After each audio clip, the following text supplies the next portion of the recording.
Phone record থেকে কিছু পেলে? স্যার ডাইরেক্ট তো কিছু নয়, কিন্তু একটা নাম্বারে ওর সাথে প্রচুর কথা হতো, আর সেটা শাবনামের নাম্বার নয়, তাহলে? কোনো ল্যান্ডলাইনের নাম্বার, ভাটিন্ডার কোনো ক্লাবের।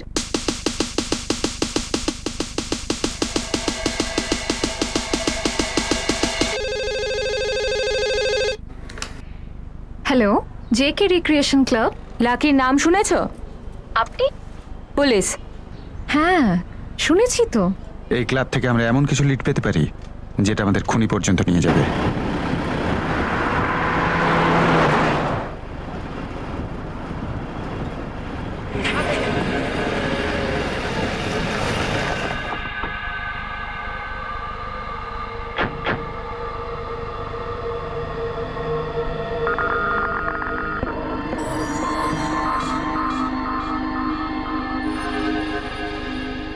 হ্যাঁ স্যার, ইনি সেই রেগুলার আছে, প্রায় এখানে খেলতে আসতেন। কি খেলতে আসতো? পুল। Yes yes. কার সাথে খেলতো? ওর কোনো বন্ধু আছে? আমি তার সাথে কথা বলতে চাই। স্যার আপনি মঞ্জিদের সাথে কথা বলতে পারেন, ওরা দুজন একসাথেই আসতো আর একসাথেই খেলতো। এবার তুই খেল আর না খেল কিচ্ছু যায় আসে না, because the champ is here বাবা। এখন কোথায় বাবু? তোর দিল্লি এখন বহুত দূর। মঞ্জিতের কন্ট্যাক্ট নাম্বার আছে আপনার কাছে? সরি স্যার, আমার কাছে তো নাম্বার নেই, কিন্তু হ্যাঁ আপনারা সন্ধেবেলা এসে একবার ট্রাই করতে পারেন, ও এখানে প্রায় আসে আর কালকেও এসেছিল। এবার বল, where is the champion? Where বাবু, ওয়ার? হিয়ার। আরে দাঁড়া ভাই, দাঁড়া দাঁড়া, এখনো গেম শেষ হয়নি।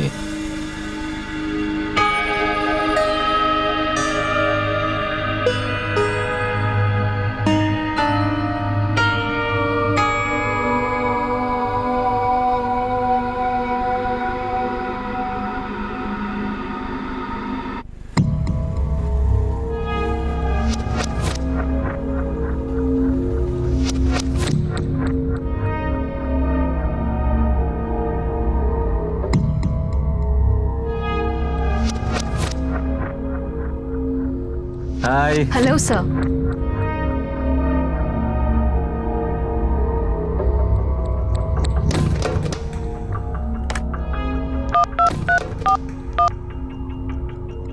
হ্যালো।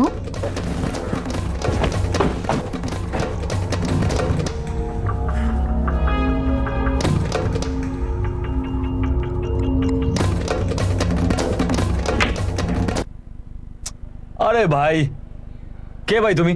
বলটা দাও। Police, Ranaganj police station, Himachal Pradesh. কি হয়েছে স্যার? লাকি গিল খুন হয়েছে। ওর ব্যাকগ্রাউন্ড আমাদের সামনে আছে। ও কি করতো, কোথায় থাকতো, ওর বাবা মা কে, সবকিছু। মঞ্জিত অরোরা, তুমি তো ওকে খুব ভালো করেই চিনতে। আমি চিনতাম লাকিকে, কিন্তু আমি সত্যি বলতে পারবো না লাকিকে কে মেরেছে আর কেন। এমন কিছু বিশেষ বন্ধুত্ব ছিল না আমাদের মধ্যে। ব্যাস এখানে পুল খেলতে আসতো, পুল খেলতে খেলতে বন্ধুত্ব হয়ে গেছিল। আমরা এখানকার রেজিস্টার চেক করেছি। লাকি গিল নিজের বাড়ির লোকের চাইতেও বেশি সময় তোমার সাথেই কাটাতো। দেখাবো রেজিস্টার? তোর বন্ধুত্বের সব রেকর্ড আছে এতে। লাকি গিল ড্রাগস বিক্রি করত, ও সব কিছু তো আমরা খুঁজে পেয়ে গেছি। আর এবার তুমি যদি কিছু লুকো বা মিথ্যে বলার চেষ্টা করো, তাহলে তোমার অবস্থা খারাপ করতে আমাদের খুব বেশি সময় লাগবে না। হ্যাঁ আমি জানি যে লাকি ড্রাগস বিক্রি করতো, কিন্তু আমার কোনো রকম কানেকশন নেই ড্রাগসের সঙ্গে। ও ও আগুন নিয়ে খেলতো স্যার, কিন্তু আমি শুধু পুল খেলতাম ওর সঙ্গে। কখনো সখনো দু একবার বিয়ের টিয়ের খেয়েছি হয়তো ওর সঙ্গে, কিন্তু তারপর ও চলে যেত, আমিও চলে যেতাম। ভালো করেছিস সেটা বলে যে তুই ওর সাথে বিয়ারও খেতিস। লাকি গেল 10 দিন ধরে মিসিং, আর ওর সাথে তোর 12 দিন আগে দেখা হয়। এতদিনও এখানে আসেনি, তোর সাথে পুল খেলেনি। ওর কথা তোর মনে হয়েছে? মিস তো করেছিস ওকে। লাকি গিলের সঙ্গে কন্ট্যাক্ট করার চেষ্টা তো করেছিস নিশ্চয়ই। কোথায় স্যার? স্যার লাকি নিজের মর্জির মালিক ছিল, ও যা করতো নিজের ইচ্ছেতেই করতো। হ্যাঁ আমি জানি যে 12 দিন আগে ওর সঙ্গে আমার কথা হয়েছিল, আর তারপর হয়নি। কিন্তু যেমনটা আপনাকে বললাম, আমাদের কোনো ভালো বন্ধুত্ব তো ছিল না যে আমি ওকে ফোন টোন করে জিজ্ঞেস করবো কোথায় আছিস ভাই। স্যার স্যার আমায় কোথায় নিয়ে যাচ্ছেন স্যার? স্যার আমি কিছু করিনি sir. Sir sir sir sir sir sir sir sir sir sir শুনুন স্যার। স্যার আমি আমি যা যা জানি লাকির ব্যাপারে আমি আপনাকে সব বলে দেবো, কিন্তু আমি সত্যি জানি না লাকির মার্ডার কে করেছে আর কেন করেছে। তোকে সত্যি কথা বলার একটা সুযোগ দিয়েছিলাম আমি, কিন্তু তুই বলিসনি। এবার লক আপে নিয়ে গিয়ে তোকে উল্টো করে ঝোলাবো, দেখা যাক তুই সত্যিটা বলিস কি না। Sir sir sir sir sir sir বলছি স্যার, বলছি স্যার স্যার স্যার বলছি আমি। বল। লাকি ড্রাগস বিক্রি করতো, আর এটা সবাই জানে। কিন্তু কয়েকদিন আগে লাকি আমাকে এমন একটা কথা বলেছিল, এবার এটা আমি জানি না সেটা সত্যি না মিথ্যে, কিন্তু যেটা লাকি বলেছিল না স্যার, সেটা শুনে আমার ভয় লেগেছিল। কি ব্যাপার লাকি, রোজ দেখছি তুই খাওয়াচ্ছিস, প্রচুর টাকা পেয়েছিস নাকি? একদিনও টাচ করতে বললি না আমায়। লাকি না এখন সব থেকে বেশি লাকি। তুই মজা কর, আর আনাবো তোর জন্য। কেন ভাই, কোনো বিরাট বড় ডিল ফিল করেছিস নাকি তুই? ডিল তো হয়েছে, কিন্তু ড্রাগস ফাক্সের না। ওতে যা আসে না, তাতে শুধু হাতের ময়লা পরিষ্কার হয়। এইবারে যেটা হাত দিয়েছি না, অনেক দূর নিয়ে যাবে আমায়। কি রে, বল না কি পেয়েছিস তুই? ওই সপ্তাহের আগে নেশার টাকা আমরা দুজন সমান ভাগে ভাগ করতাম, হাফ হাফ, কিন্তু সেই সপ্তাহে তো লাকি যেন মহারাজা হয়ে গেছিল। তারপরে বল মঞ্জিত, কি বলেছিল লাকি তোকে? লাকি ও একটা কাণ্ড ঘটিয়েছিল। কি কাণ্ড? মার্ডার।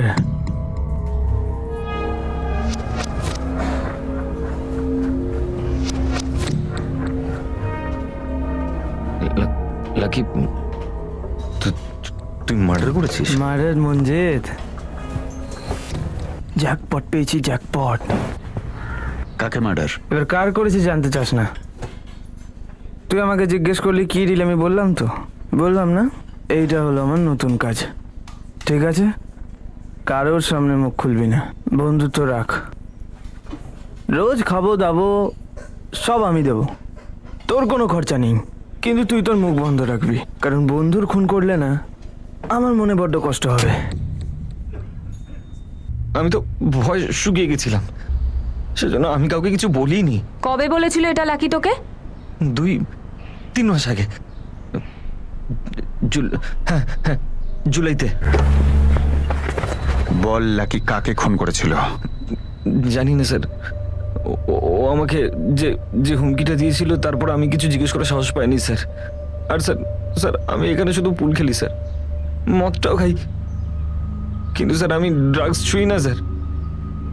আর যেদিনই আমি লাকির পোস্টারটা দেখলাম আমি ছিটকে গেছিলাম স্যার। ভাবলাম গিয়ে বলে দিই, কিন্তু ভাবলাম পিছন দিয়ে কেউ যদি আমার কিছু করে দেয় তাহলে। আরও কেউ ছিল যে ওর সাথে কাজ করতো? ওর কোনো গ্যাং ছিল? ড্রাগ বেচতো কার জন্য?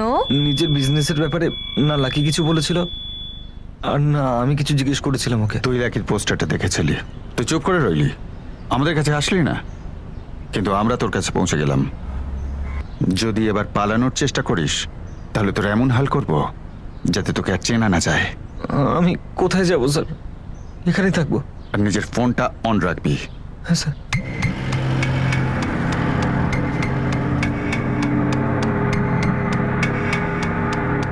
লাকি সবচাইতে কাছে শবনম ছিল। এটা অসম্ভব যে লাকির ব্যাপারে শবনম কিছুই জানে না।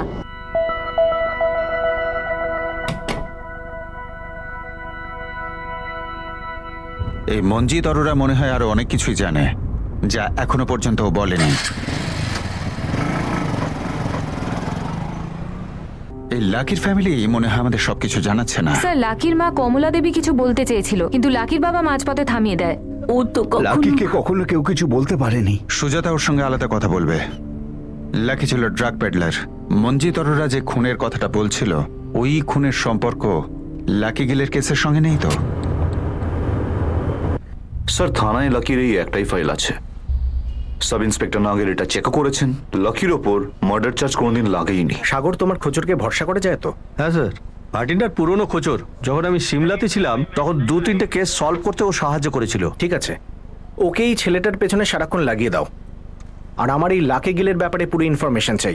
কাদের ড্রাগ বেচতো, কত বড় সিন্ডিকেট ছিল, সব। ঠিক আছে স্যার, আমি আমার খোঁচরকে কাজে লাগিয়ে দিচ্ছি। এই ফাইলটায় লাকির আর কোনো রেকর্ডস নেই। বলতে চাইছি ভাটিন্ডার অন্য কোনো পুলিশ স্টেশনে সেটা নেই স্যার, যদি হতো তাহলে এই ফাইলেই থাকতো। স্যার আমি একটা কাজ করি, আমি আমার টিম লাগাচ্ছি ড্রাগ পেন্ডিং গ্যাংয়ের পেছনে। সমস্ত গ্যাং নিজেদের এলাকায় খুবই স্ট্রং।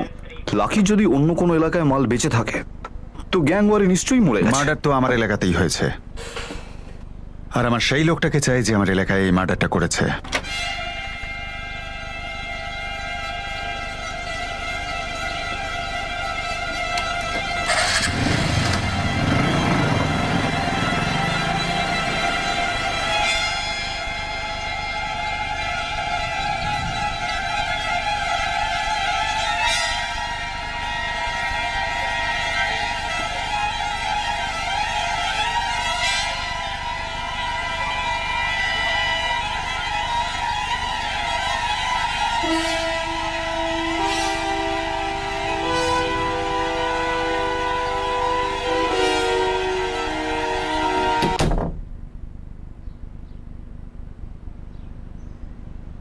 কি বলছেন ম্যাডাম আপনি?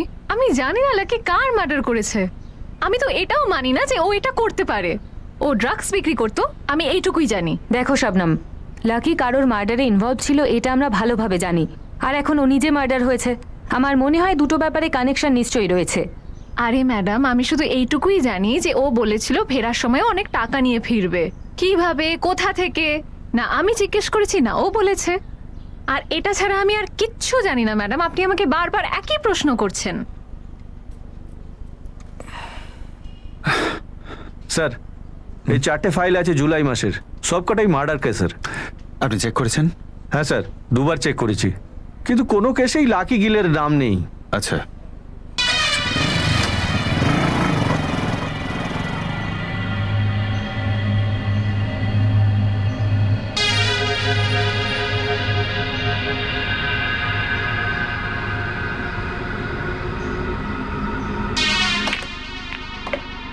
ইয়েস।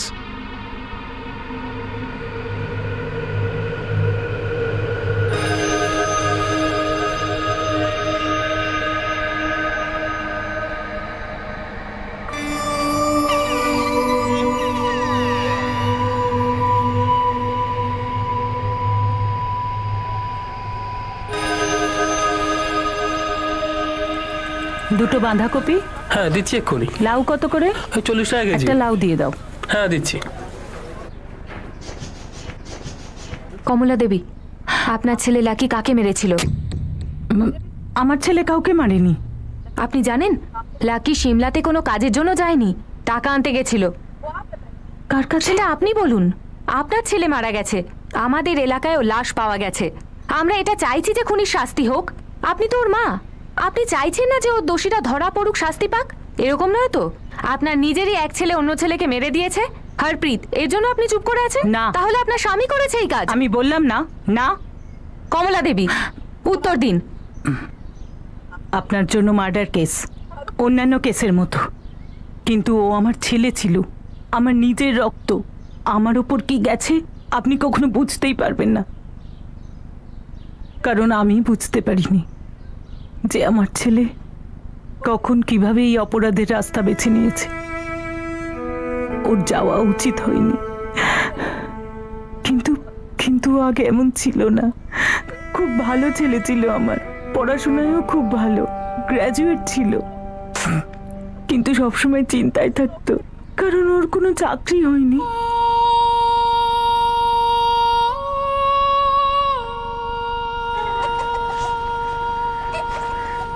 আরে তুই চলে এসেছিস? কেমন ছিল ইন্টারভিউ বাবা?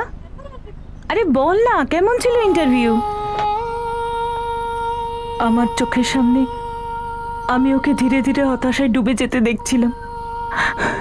আমরা বুঝতেই পারছিলাম না যে কি করে ওকে এই হতাশা থেকে বাইরে বের করে আনি।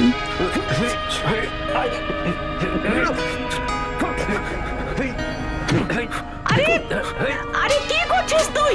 ছেড়ে দে ওকে, ছাড় ওকে। কেন এরকম করছিস? ছেড়ে দে ওকে। কি করছিস? মেরে দেবো।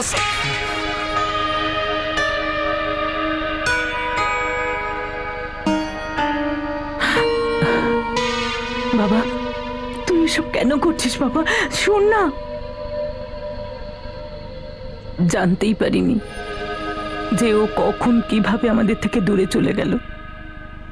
এরকম কেন হলো? যেন আমরা ওকে কখনো জানতামই না। ম্যাডাম, ও শুধু আমাদের ঘরেই জন্মেছিল, আমরা ওর সম্পর্কে কিচ্ছু জানতাম না। আমরা আপনাকে কি লুকোবো? ও নিজেই আমাদের কাছে লুকিয়েছিল, সবসময় চিন্তায় থাকতো। প্রথমে হতাশা, তারপর অপরাধের দুনিয়া। ওর মার্ডার হয়েছে কি ও কাউকে মেরেছে আমরা কিচ্ছু জানি না। তাহলে কি করে বলি আপনাকে? স্যার, মনোজিৎকে গত 3 দিন ধরে ফলো করা হচ্ছে। হয় ও পুরোপুরি ক্লিন, আর নয়তো এতটাই ময়লা যে পুরো লুকোচ্ছে। স্যার, মঞ্জিতের কল রেকর্ড তো একদম পরিষ্কার। দুবার স্ক্যান করার পরেও কিছু বেরোলো না। হতে পারে মঞ্জিত মিথ্যে বলছে যে লাকি মার্ডার করেছে। ভাটিন্ডায় জুলাইতে যতগুলো খুন হয়েছে সবকটা ফাইল আমি দেখেছি, কোনো ফাইলেই লাকি নামে কোনো কিছু ছিল না। স্যার, এমনটাও তো হতে পারে সরাসরি যোগ নেই, কিন্তু হয়তো জড়িত আছে। ললিত, যতগুলো মার্ডার সাসপেক্ট ছিল সবাইকে ক্রস করেছে, রেজাল্ট 0। ভাটিন্ডায় যতগুলো ড্রাগ গ্যাংস আছে সব জায়গায় খোঁজ নেওয়া হয়েছে, তারপরও রেজাল্ট 0। কোনো জায়গা থেকেই লাকি গিলের মার্ডার বা শত্রুতার কোনো অ্যাঙ্গেল বের হয়নি। স্যার, হতে পারে লাকি টাকা আনতে গেছিল, টাকা নিয়েছে এবং ফিরে এসেছে, আর এমন লোক ওকে মেরেছে যে ওকে চিনতো না ঠিক করে। হয়তো এর জন্য লিড পাচ্ছি না আমরা। মেনে নিচ্ছি র্যান্ডম কিলিং ছিল, কিন্তু যে মেরেছিল তার তো কোনো হিস্ট্রি থাকবে। আমি সব হিস্ট্রি শেয়ারকে জিজ্ঞেস করেছি, যারা কাজ ছেড়ে দিয়েছে তাদেরও, কিন্তু রেজাল্ট 0। লাকি গিল একজন ক্রিমিনাল ছিল যে আমাদের এলাকায় খুন হয়েছে, কোনো জায়গা থেকে কোনো লিড নেই, কোনো সূত্র নেই। তাহলে এটা কি আনসলভড কেস ভাববো? আমাদের এলাকার একটা মার্ডার কেস আনসলভড। একজন ইনভেস্টিগেটিং অফিসার এটা চাইবে না যে তার টেবিলে একটা আনসলভড কেসের ফাইল পড়ে থাকে। কেস যাই হোক, যেমনই হোক, কিন্তু মনে একটা কথা থেকে যায় যে আমি পারফেক্ট ক্রাইম হতে দিয়েছি। তারপর আপনি ওই কেসে কি করলেন? আপনি তো ডেড এন্ডে ছিলেন, আপনি তখন কোন অ্যাঙ্গেলে ভাবলেন? মার্ডারের অ্যাঙ্গেল। লজিক ছিল এটাই যে লাকি মার্ডার কেসে আমরা কোনো লিড খুঁজে পাচ্ছিলাম না, তো লাকি যে মার্ডারটা করেছিল সেটার যদি লিড খুঁজে পাই তাহলে এটার ক্ষেত্রেও আমরা লিডটাকে খুঁজে পাবো। তো তারপর আমি লেগে পড়লাম সেই মার্ডার কেসটা নিয়ে যেটা সম্ভবত লাকি করেছিল, আর যেটা আমার কেসটার মতনই আনসলভড ছিল। আচ্ছা, এমন কোনো মার্ডার কেস কি রয়েছে যেটা আমাদের এই কেসটার মতো আনসলভড রয়েছে? লাকি মঞ্জিত অরোরাকে জুলাইতে বলেছিল যে ও একটা মার্ডার করেছে, তাহলে হতে পারে যে জুন বা জুলাইয়ের সেটা এমন একটা মার্ডার যেটা লাকি গিল যুক্ত তো ছিল কিন্তু ওর নামটা উঠে আসেনি। মানে একটা unsolved case file.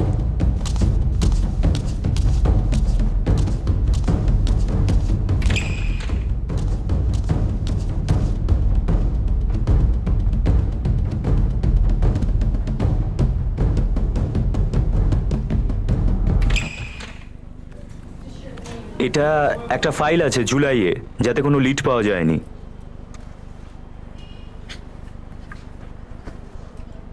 Umesh Sharma, garment manufacturer, NP Dikshit হাসপাতালের পার্কিং লটে গুলি করে হত্যা করা হয়। হ্যাঁ,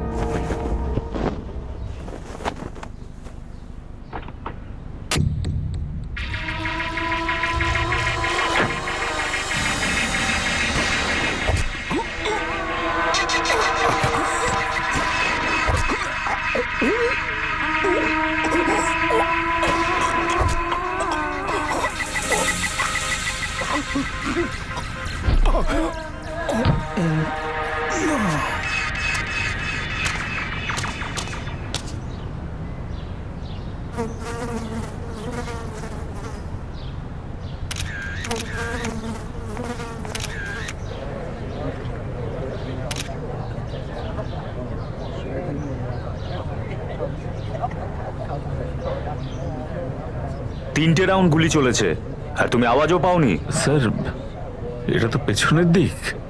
আমি ওখানে এন্ট্রান্সে সামনের দিকে থাকি।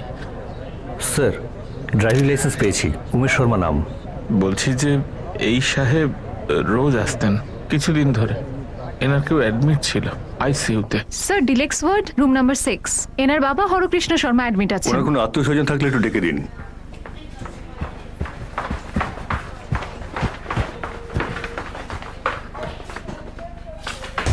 স্যার, তাড়াতাড়ি নিচে চলুন, পার্কিং এ কিছু একটা হয়েছে। কি হয়েছে?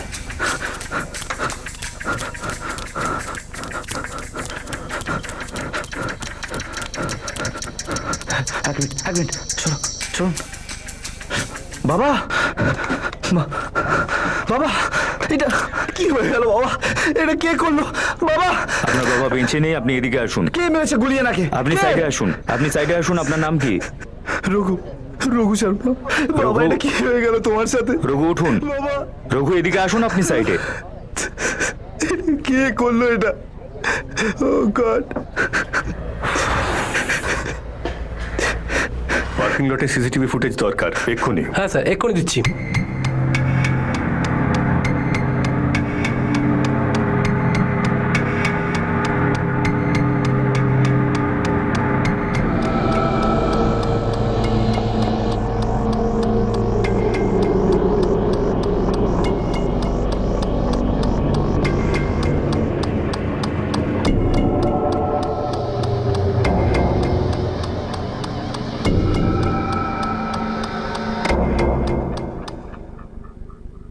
হত্যাকারীর মুখ ঢাকা ছিল, সেই জন্য এই কেসটা সলভ করা যায়নি। আর এই সিসিটিভি ফুটেজ ছাড়া আমাদের কাছে আর কোনো লিড ছিল না। পার্কিং লটে কোনো আই উইটনেস ছিল না। আমরা সব হিস্ট্রি শুটারকে জিজ্ঞেস করেছি, কিন্তু কেউ এই মুখ ঢাকা খুনিকে চিনতে পারেনি। হয়তো ওই লোকটা জানতো যে হাসপাতাল চত্বরে সিসিটিভি ক্যামেরা লাগানো, তাই জন্য মুখটা ঢাকা দিয়ে রেখেছিল। হ্যাঁ, আর ও সেটাও জানতো ভিকটিম উমেশ শর্মা নিজের বাবাকে দেখতে হসপিটালে নিশ্চয়ই আসবে। উমেশের বাবা যিনি আইসিইউতে ভর্তি ছিলেন তিনিও মারা যান। হ্যাঁ, উমেশ শর্মা মারা যাওয়া 2 সপ্তাহ পরে।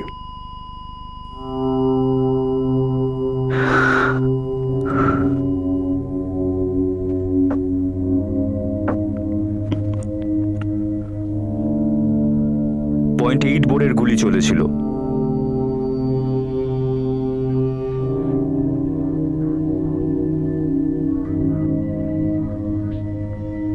ফুটেজে দেখছি যে গান ফায়ার করার সময় 3 বার আটকেছে। শহরের সমস্ত .8 বোরের লাইসেন্স হোল্ডার আর গ্রে মার্কেটে সব জায়গায় খুঁজেছি। সব হিস্ট্রি শিটারকে খুব ধোলাই দিয়েছি, এই মার্ডারের ব্যাপারে কোনো ইনফরমেশন দিতে পারেনি। আর কোনো অ্যাঙ্গেল? বিজনেসে 70টা অ্যাঙ্গেল স্ক্যান হয়েছে, বাকি সমস্ত অ্যাঙ্গেল স্ক্যান করা হয়েছে। এই শুটার ভাড়া করা তো মনে হচ্ছে, কিন্তু গান চালানোর মতন এক্সপিরিয়েন্স মনে হচ্ছে নেই। 3 বার গান জ্যাম। আর এই লাকি ড্রাগ পেডলার ছিল, ওর বিরুদ্ধে কোনোদিন মার্ডার অথবা অ্যাটেম্প টু মার্ডারের কোনো কেসই আসেনি। চেহারার গঠন তো লাকির মতোই মনে হচ্ছে, কিন্তু মুখটা চাপা। কিন্তু যে লাকি গিলের কথা আপনি বলছেন, যার লাশ আপনার জুরিডিকশনে পাওয়া গেছে, এই কেসটার ইনভেস্টিগেশনের সময় না ওর কোনো নাম এসেছে, না ওর কোনো কানেকশন পাওয়া গেছে। কিন্তু কিশোর কিলারকে এখনো ধরা যায়নি। এই কেসটা এখনো আনসলভড, রাইট? রাইট। তো যদি আমরা এটা মেনে নিই যে এটা লাকি গিল, ওকে হায়ার করা হয়েছে। হতেই পারে, যেভাবে ওর মোডস অফ অপারেন্ডি, সেই হিসেবে তো এটাই মনে হচ্ছে ভাড়াটে খুনি। এমনিতে এই কেসে যে প্রাইম সাসপেক্ট ছিল ও ভিকটিমের ছেলে রঘু শর্মা।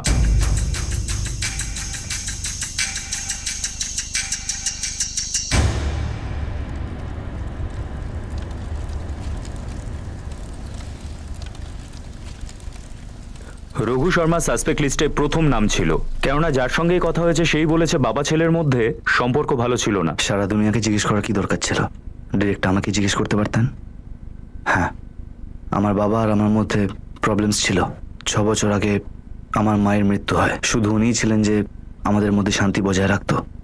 তারপরে শুধু ঝগড়াই হয়ে গেছে। আর অনেক ছোটবেলা থেকে অপছন্দ করতে নিজের বাবাকে, 15-16 বছর থেকে। সেটা আমার আর আমার বাবার ব্যাপার। আপনি এটা জানতে চান না যে ওটা কোন ভাড়াটে গুন্ডা ছিল যাকে আমার বাবাকে মারার জন্য সুপারি দিয়েছি, রাইট? রাইট। কে ছিল, কত টাকার সুপারি, আর গান কোথায় পেয়েছো? আমি এরকম কিচ্ছু করিনি। আমাদের মধ্যে যতই ঝামেলা হোক না কেন, বাট আফটার অল ওটা আমার বাবা। আর ঝামেলা কোন ফ্যামিলিতে হয় না, কিন্তু আমাদের ফ্যামিলিতে আমরা দুজনেই তো ছিলাম, ব্যাস, বাবা আর আমি। দাদু তো চলে যাচ্ছিল আমাদের থেকে দূরে। আমরা দুজন দাদুকে হারাতে চাইনি, ওনাকে বাঁচানোর পুরো চেষ্টা করেছি আমরা। ভালোবাসতাম আমরা ওনাকে। আপনি ঠিক বলেছেন অফিসার, খুব রেগেছিলেন উনি ছেলের ওপর। দেখুন, আপনি ফ্যামিলি লয়ার, আপনি বলতে পারবেন কি এই রঘু উমেশ বাবুর খুন করাতে পারে? এটা তো আমি ঠিক বলতে পারবো না, কিন্তু এটা যদি সত্যিও হয় তাও আমি শক পাবো না। আর যদি সত্যি তাই হয়ে থাকে, সে ব্যাপারে খোঁজ খবর আপনি নিতে পারবেন। কিন্তু এই মনোমালিন্যের কারণ কি ছিল? রঘুর উপর উমেশ বাবুর রাগ ছিল কেন? লাইফস্টাইল, এই রঘুর সমস্ত চালচলন, বেহিসাবি খরচা। হ্যাঁ, আমি ইনস্ট্রাকশন দিয়েছিলাম আমার পারমিশন ছাড়া যেন তোমাকে কোনো টাকা না দেয়া হয়। আজ থেকে, এখন থেকে। কিন্তু কেন বাবা, এটার আবার কি দরকার? কারণ জিজ্ঞাসা করার সাহস তোমার আছে রঘু? কষ্ট করে রোজগারের টাকা যখন কেউ বেকার খরচা করে উড়িয়ে দেয়, যে রোজগার করে তার কষ্ট হয়। আমি বাইরের লোক, আর কি বেকার খরচ বলছো? আজ যদি বন্ধুদের সঙ্গে এনজয় না করি তো কবে করবো? নেশার জুয়া কখনো এনজয় হতে পারে না রঘু। দেখো উনি কিন্তু ঠিক কথা বলছেন। নেশা বাবা আর আমার কথা হচ্ছে পার্সোনাল, আপনি নাক গলাবেন না মাঝখানে। ভদ্রভাবে কথা বলো। আমার সিদ্ধান্ত কিন্তু পাকা। তুমি কাজ করা শুরু করো আর নিজেকে তুমি বদলাও। বাবা তুমি কি মজা পাচ্ছ আমাকে এইভাবে ইনসাল্ট করে, আমাকে বেসিক প্রয়োজনের অভাব বুঝিয়ে? দেখার দৃষ্টিকোণটা বদলাও রঘু। আর যদি ইনসাল্ট হয়েই থাকে সেটা আমার হচ্ছে, আমার পরিশ্রমের হচ্ছে, আমার কাজের হচ্ছে, আমার সুনামের হচ্ছে। তুমি মদ খেয়ে গাড়ি চালিয়েছো, পোস্টে ধাক্কা দিয়েছো, বড় কোনো ঘটনা ঘটলে তখন কি হতো? ঈশ্বরের অনেক দয়া তাই তুমি রক্ষা পেয়েছো, না হলে তুমি মরে যেতে এতদিনে। এইভাবে তোমার জীবনটাকে নষ্ট করে দিতে দেব না, আর তোমার জন্য কারোর জীবনটাকেও নষ্ট হতে দিতে দেব না। ওদের মধ্যে সম্পর্ক কখনো ভালোই হয়নি, বরং আরো খারাপ হয়ে যায় যখন রঘু বিয়ে করে ফেলে মনিকাকে। উত্তরের যদি উত্তর না থাকে তো তোমাকে জিজ্ঞেস করি বা না করি তাতে কি লাভ? বিয়েটা কোনো মজা নয় রঘু। এই মেয়েটি কে? এর ব্যাকগ্রাউন্ডটাই বা কি? ভালোবাসে আমাকে, আর আমিও ভালোবাসি ওকে, আর আমি জানতাম যে তুমি ওকে অ্যাকসেপ্ট করবে না, তাই আমরা সিদ্ধান্ত নিলাম, আমরা বিয়ে করলাম আর তোমার সামনে চলে এলাম। ঠিক আছে, তুমি বড় হয়েছো, বড় সিদ্ধান্ত তুমি নিয়েছো, এখন নিজের দায়িত্ব নিজে সামলাও। যাও তুমি নিজের স্ত্রীর সাথে, নিজের জীবনটাকে গড়ো, নিজের সংসার করো, যাও। তুমি আমাকে বাড়ি থেকে তাড়াচ্ছ? না, তোমাকে পরিবারের যোগ্য বানাচ্ছি। যাও, কষ্ট করো, প্রমাণ করো যে তুমি এই পরিবার, এই বিজনেস, এই বংশমর্যাদাকে রক্ষা করার দায়িত্ব নিতে পারো। তাহলে হয়তো হয়তো হ্যাঁ হয়তো কিছু তুমি পাবে। হ্যাঁ, বাবা নিজের সমস্ত প্রপার্টি টাকা ট্রাস্টে দেওয়ার কথা বলেছিল আমাকে, আর এই সব কথা তো আপনি অ্যাডভোকেট চিরঞ্জিতের থেকে জানতেই পেরে গেছেন আই গেস। কিন্তু যেটা আপনি জানেন না সেটা এটা যে বাবা আর আমার মধ্যে সব ঠিক হয়ে গেছিল। উনি আমার ওয়াইফ মনিকা, ওকেও অ্যাকসেপ্ট করে নিয়েছিলেন, সবকিছুই ভালো যাচ্ছিল। তারপর বাবাকে মেরে ফেলা হলো, দাদু চলে গেল, আর আমি এখানে বসে এইটা প্রমাণ করার চেষ্টা করছি যে আমি আমার বাবাকে মারিনি। আমরা রঘু শর্মার বিরুদ্ধে কিছুই পাইনি। রঘুর কল রেকর্ডসেও কোনো পেশাদার খুনির সঙ্গে কোনো সম্পর্ক ছিল না। বড় লোকেরা আরেকটা ফোন থাকতেই পারে। আমরা প্রতি অ্যাঙ্গেল থেকেই দেখেছি, সবকিছু চেক করেছি, না হলে এই ফাইল আনসলভ কেসের মধ্যে কেন থাকতো? কিশোর তাহলে উমেশ শর্মার খুন কে করেছিল? এখনো পর্যন্ত তো ব্ল্যাঙ্ক। কিন্তু আপনি যদি বলেন আপনার কেসের ভিকটিম লাকি গিল, আমার কেসের হত্যাকারী, তাহলে এই কেসে একটা নতুন অ্যাঙ্গেল আসছে। কেননা সেই সময় তো রঘু শর্মা আর লাকি গিলের মধ্যে কোনো রিলেশন সামনে আসেনি। এবার শুধু লাকি আর রঘুই না, বরং এই পুল ক্লাবের মনোজিৎ আর রঘুরও কানেকশন থাকতে পারে। যে বলেছিল লাকি একটা মার্ডার করেছে। এটাও তো হতে পারে যে মঞ্জিত মিথ্যে বলছে, অথবা লাকি যে লোকটিকে খুন করেছে সে অন্য কেউ, এ নয়। স্যার, বডি স্ট্রাকচারের সাথে লাকির মিল আছে, কিন্তু চেহারাটা দেখা যাচ্ছে না বলে পুরোপুরি শিওর নই। তাহলে এই মুহূর্তে আমাদের সামনে দুটো রাস্তা। যদি এই লোকটা লাকি গিল না হয় তাহলে আমাদের পিছু হেঁটে সমস্ত ছক আবার নতুন করে করতে হবে, আর যদি এই লোকটা লাকি গিল হয় তাহলে আমাদের সামনে একটা নয় দুটো মার্ডার কেস, একটা লাকি গিলের আর দ্বিতীয়টা উমেশ শর্মার। স্যার, আমি লাকি গিল আর রঘু শর্মা দুজনের ফোন রেকর্ডসই খুব ভালো করে আরেকবার চেক করছি। আমি মঞ্জিতকে জিজ্ঞাসাবাদ করছি, ওর উপর আমাদের নজর সবসময় রয়েছে। আমি একবার ওই রঘু শর্মার সাথে কথা বলি। আপনি যে নম্বরে কল করেছেন তার পরিষেবা এখন বন্ধ রয়েছে। রঘু শর্মার বিরুদ্ধে আমাদের কাছে কোনো প্রমাণ নেই, সেই জন্য কোয়েশ্চেনিং এর জন্য আর ডাকিনি। রঘু শর্মা হয়তো নিজের নাম্বারটা আবার চেঞ্জ করেছে। আপনার কাছে নতুন নাম্বার আছে? কিন্তু রঘু তো এখন বিদেশে, কিন্তু আমাদের কাছে ওদের ফ্যামিলি লয়ার চিরঞ্জিত খোসলার নাম্বার আছে। আপনি প্লিজ ওর লয়ারের নাম্বারটা আমায় পাঠিয়ে দিন। এবার লাকি সত্যি মার্ডার করেছে নাকি ঢপ মারছিল এটা আমি কি করে বলবো। হ্যাঁ, কিন্তু এটা বলেছিল যে ও মার্ডার করেছে। আচ্ছা, লাকিকে যদি তোমার সামনে দাঁড় করিয়ে দিই, চিনতে পারবে? হ্যাঁ ম্যাডাম। হ্যাঁ বা না? হ্যাঁ, চিনে যাব, এত বছর ধরে চিনি, সঙ্গে পুল খেলি, মদও তো খেয়েছি।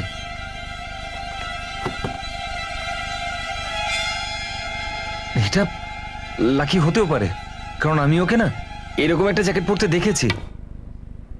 চল চ্যাম্প, দেখা এবার তোর স্ট্রাইক। এমপি দীক্ষিত হসপিটালের পার্কিং লটে 14ই জুলাই রঘু শর্মার বাবা উমেশ শর্মার মার্ডার হয়েছে। এটা ওখানকার সিসিটিভি ফুটেজ থেকে নেওয়া। মানে লাকি কি এই উমেশ শর্মাকে? তুমি চেনো উমেশ শর্মাকে? ম্যাডাম, আমি কি করে চিনবো ওনাকে? রঘু শর্মার সাথে দেখা হয়েছে? কি বলছেন ম্যাডাম? আমার কি করে দেখা হবে ওনার সঙ্গে? আমি তো অন্যের নামটাও প্রথমবারই শুনছি।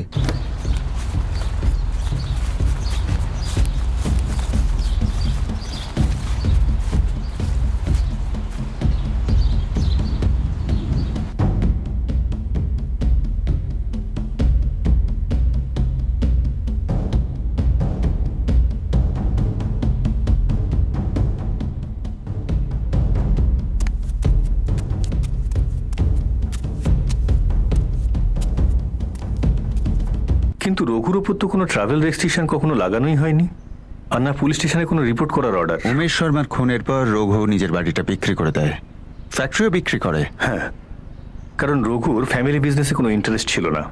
ও তো বহু আগে থাকতেই অ্যাব্রোডে সেটেল হতে চেয়েছিল। এই যে প্ল্যানটা ফ্যাক্টরি আর বাড়ি বিক্রির, এটা মার্ডারের আগে প্ল্যান করা হয়েছিল নাকি আগে খুন করা হয় তারপর প্ল্যান করা হয়? ইন্সপেক্টর সাহেব প্লিজ, আপনি একজন উকিলের সঙ্গে কথা বলছেন। আমি আমার ক্লায়েন্টের সমস্ত ডিটেলস আপনাকে দিয়েছি এবং 100% আপনার সঙ্গে কোঅপারেট করেছি। তাহলে আপনি ক্রিমিনাল সাসপেক্টের মতন আমার সঙ্গে কথা বলতে পারেন কি করে? নিজের বাবা উমেশ শর্মার খুনটা রঘু করিয়েছিল। আমি প্রথমেই ইনভেস্টিগেশন টিমকে ওর এবং ওর বাবার মধ্যে সম্পর্কের কথা বলেছি, সে সম্পর্কের ব্যাপারে সমস্ত কিছু বলেছি। এখন যদি ওনারা ওর ব্যাপারে কোনো প্রমাণ না পান, তাহলে আমি নতুন কি বলতে পারি আপনাকে বলুন? রঘুর সিঙ্গাপুরের অ্যাড্রেস আর ফোন নাম্বার। হ্যাঁ, এক্ষুনি নিয়ে নিন। রঘুকে এই ব্যাপারে কিছু জানাবেন না যে আমরা এমন খুনের বিষয়ে তদন্ত করছি যেটার সম্পর্ক ওর বাবার খুনের সঙ্গে রয়েছে।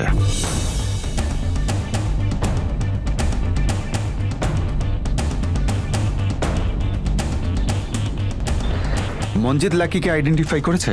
কনফার্ম? কনফার্মলি তো বলেনি স্যার, কিন্তু মুখ ঢাকা সত্ত্বেও ও বারবার বলছে যে ওটাই লাকি। চেহারার গড়ন দেখে আর জ্যাকেটে বলছিল এরকম জ্যাকেট পরে লাকিকে আগে দেখেছে। আমরা অন্ধকারে যে তীরটা চালিয়েছিলাম সেটা নিশানায় লেগেছে বোধহয়।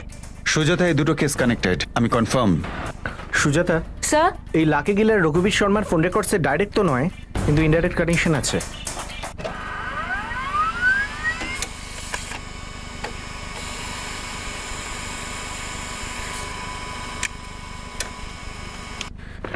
স্যার, এটা 3 মাসের রেকর্ডস। এখানে দুটো নাম্বার আছে যেটা রঘুবীর শর্মার লিস্টেও আছে, আর এই দুটো নাম্বার লাকি গিলের লিস্টেও আছে।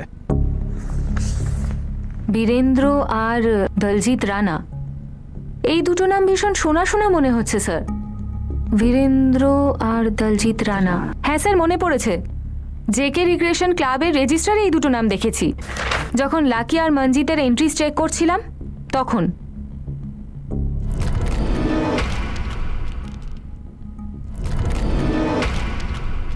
হ্যাঁ স্যার, ওখানেই দেখেছি এই দুটো নাম। হতে পারে যে মঞ্জিত অরোরা আমাদের পুরো সত্যিটা বলেনি। মঞ্জিত অরোরা, আমি তো তোমার মতো এই পুল টেবিলের গেম খেলতে পারি না, কিন্তু এই লক আপেতে এই টেবিলে আমি একটা গেম খেলতে পারি। তোমার ওই পুল স্টিক দিয়ে নয়, এই লাঠিটা দিয়ে। এখন এটা তোমার উপর ডিপেন্ড করছে যে এই লাঠির বাড়ি তুমি কোথায় খাবে।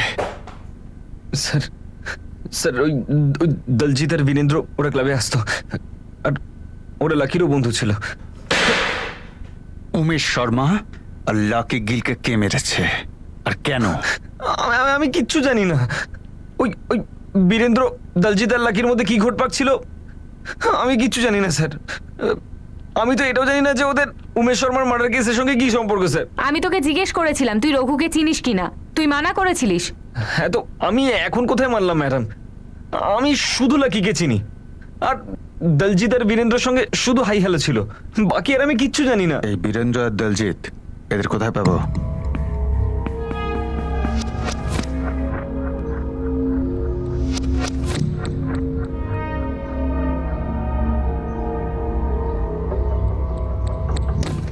এবারেই তো আসল মজা হবে। কি? হ্যাঁ, আচ্ছা দেখা যাক। হ্যাঁ চল তাহলে, চল। এবার যদি জিততে না পারি আমি, আমার নাম বদলে দিস। ঠিক আছে, আয় না একবার বোর্ডে দেখে নিচ্ছি। বডি দেখে নেবো, চল দেখা যাক। হ্যাঁ চ চ। এই দেখো, আজ তোকে দেখিয়ে দেবো আসল খেলা কি। ঠিক আছে চল দেখা যাক। এক সেট আমার সঙ্গে খেলো আর দুটো কথাও হয়ে যাবে। কি কি দুটো কথা? দুটো কথা, দুটো মার্ডার। দেখো, আমরা জেনে গেছি যে তোমরা দুজন উমেশ শর্মা আর লাকি গিলের মার্ডারের সঙ্গে যুক্ত। এখন ঝটপট নিজেরা সবকিছু বলবে নাকি তোমাদেরকে জোর করে বলাতে হবে? স্যার স্যার ও স্যার স্যার ও ও ও কি করছিস, পুরোটা বল। ম্যাডাম, ও যদি এমন হয় তাহলে তাহলে তো তাহলে কি? দেউলিয়া এখন বলছে যে মনিকাকে নিয়ে বাড়ি থেকে বেরিয়ে যাও, নিজের পায়ে দাঁড়িয়ে যাও। সালা ও যা বানিয়েছে সব তো আমারই। একদম ঠিক বলেছিস, তুই ভাই একমাত্র ছেলে। আমার বাবা তো সেটা মনে হয় না। না, নিজের সবকিছু ট্রাস্টে দিয়ে দেওয়ার হুমকি দিয়েছে আমাকে।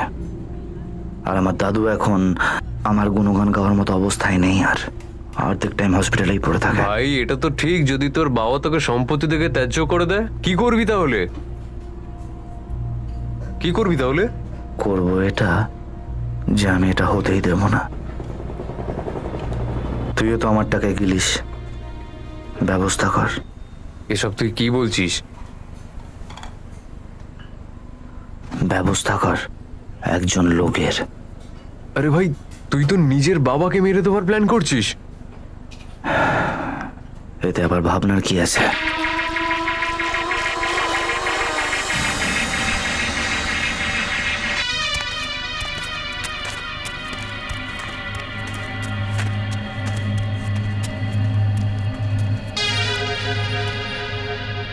দলজিৎকে তো তুই চিনিস রঘু, আমাদের বন্ধু লাক্কি। এ করবে। কত সুপারি তুলেছিস আজ অব্দি? এটাই প্রথম হবে। টাকা বেশি দিলে কাজটা হয়ে যাবে। 4 লাখ। 4 লাখ দেবো তোকে। এমপি দীক্ষিত হসপিটালের বাইরে পার্কিং করতে হবে। আমার দাদু ওখানে অ্যাডমিটেড, বাবা দেখা করতে রোজ আসে। ওখানকার সমস্ত কোঅর্ডিনেশন আমি করব। হসপিটালে সিসিটিভি ক্যামেরাও থাকে। গামছাও তো থাকে ফেস কভার করার জন্য। কিন্তু মারবে এটা কি করে? বন্দুক দিয়ে। আমি দেব। গুলি চললে তো আওয়াজও হবে। কাপড় দিয়ে জড়িয়ে নিলে আওয়াজ আর আসবে না। বন্দুক কোথেকে কিনেছিস? কিনিনি স্যার, রঘুর বাড়িতেই ছিল বন্দুকটা, ওর বাবার ওটা। লাইসেন্সও আছে।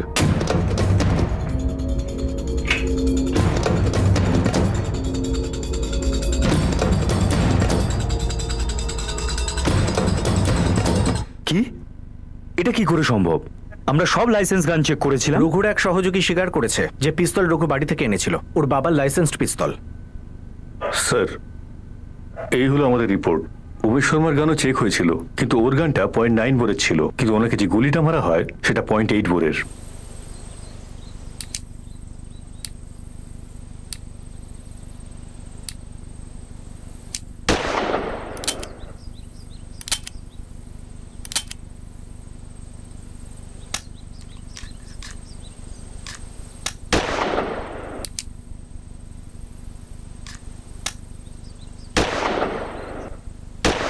সবকিছুই রঘু প্ল্যান করেছিল স্যার। 0.9 বন্দুকের জন্য 0.8 কার্টেজ ওই কিনে এনেছিল স্যার। সেই জন্য ফায়ারিং করার সময় বন্দুকে তো জ্যাম ছিল। আর রঘু খুব চালাকি করে হসপিটালে আগে থেকেই ছিল। ও লাকি আর তোমাদের সাথে কোঅর্ডিনেট কি করে করছিল? ও জানতো যে ওর বাবা ফ্যাক্টরি থেকে বাড়ি আর বিকালে ওর দাদুকে দেখতে হসপিটালে যাবে। ও ও সব দেখছিল। কিভাবে দেখছিল? হসপিটাল থেকে? হ্যাঁ স্যার,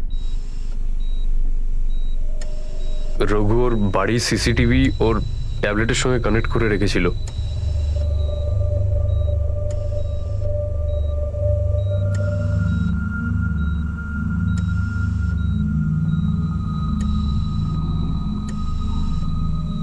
আমরা নিজেদের জায়গায় আছি রঘু, লাকিও পৌঁছে গেছে।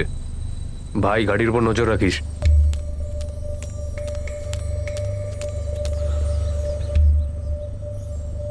আসছে।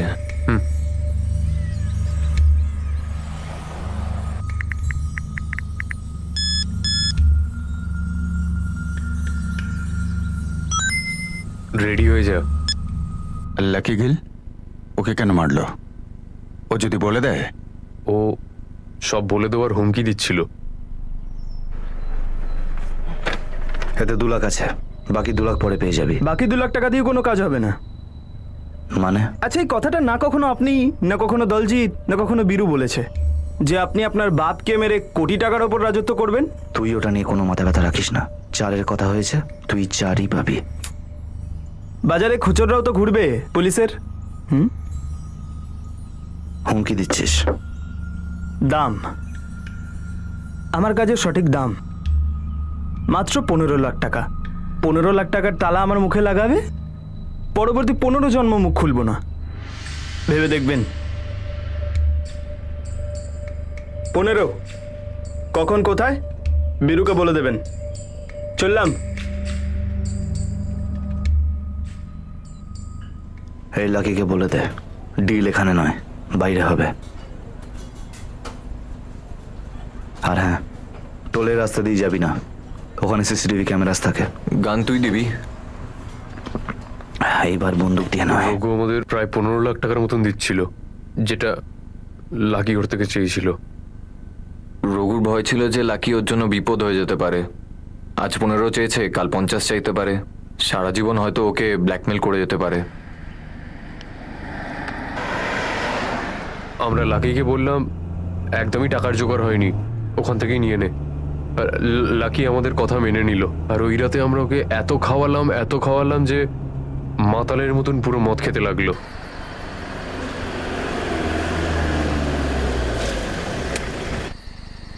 এটা কারেক্ট জায়গা।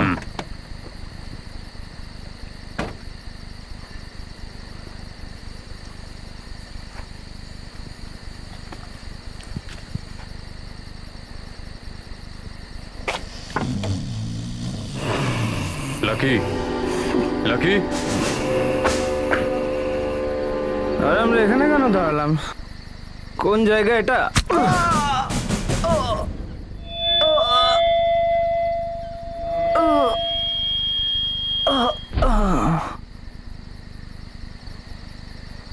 মরে গেছে।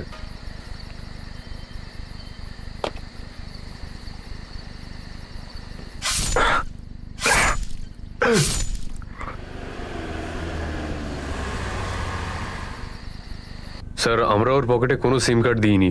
আমরা শুধু ওর পকেট থেকে ওয়ালেট আর আই কার্ডগুলো নিয়ে নিয়েছিলাম, বাস। আর ও লাকি ওর নিজের কাছে অনেকগুলো সিম কার্ড রাখতো। ড্রাগসের ব্যবসায় এরকম অনেকেই করে। এই দুজনের স্টেটমেন্ট রেকর্ড করো।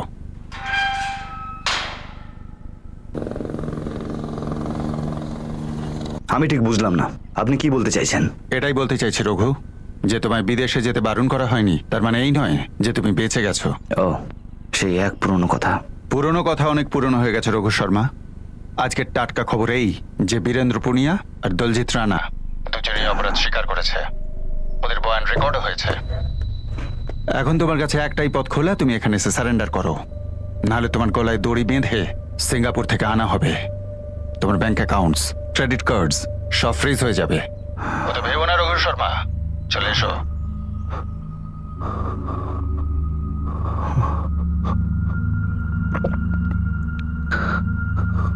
কে ফোন করেছিল রঘু? কার ফোন ছিল? মনিকা, বাবাকে আমি মেরেছিলাম। হোয়াট? আর ওই ছেলেটাকেও, যাকে আমি বাবার মার্ডারে ইউজ করেছিলাম। আর পুলিশ সবকিছু জানতে পেরে গেছে। কোন অ্যাঙ্গেল কখন কোথা থেকে ইনভেস্টিগেশনকে ব্রেক থ্রু দেবে সেটা বোঝা সত্যিই খুব কঠিন ব্যাপার। আর হ্যাঁ, একটা কথা সত্যি, যদি কখনো আপনার মনে হয় যে এই অ্যাঙ্গেলটা ঠিক নয়, সেই মুহূর্তে এটা ঠিক করে নেওয়া জরুরি যে এই অ্যাঙ্গেল সত্যিই ঠিক নয়।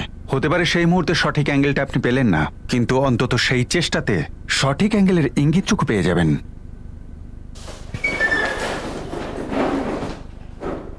Perfect crime is a myth, যেটা বেশিরভাগ ক্ষেত্রেই আমাদের অদূরদর্শিতা আর ভুলের জন্য হয়ে থাকে। ব্যাস, আপনারা নিজের দোষটাকে খুঁজে বার করুন আর সেটা শোধরান। জয় হিন্দ। জয় হিন্দ। রঘুর বাবা উমেশ শর্মার খুনের জন্য রঘু শর্মা, দলজিৎ রানা, বীরেন্দ্র পুনিয়া আর লাকি গিলের বিরুদ্ধে আইপিসি 302 ধারা অনুযায়ী খুনের জন্য, 120 বি ধারা অনুযায়ী ক্রিমিনাল কনস্পিরেসির জন্য আর আর্মস অ্যাক্টের অভিযোগও দায়ের হয়েছে। রঘু শর্মাকে সিঙ্গাপুর থেকে ফিরিয়ে আনার চেষ্টা শুরু হয়ে গেছে। এই প্রক্রিয়াতে সময় লাগতে পারে। আবার দেখা হবে পরবর্তী এপিসোডে আরো একটা চমকে দেওয়ার মতো ঘটনা নিয়ে। For more updates, subscribe to our channel, click the show links and enjoy watching the videos.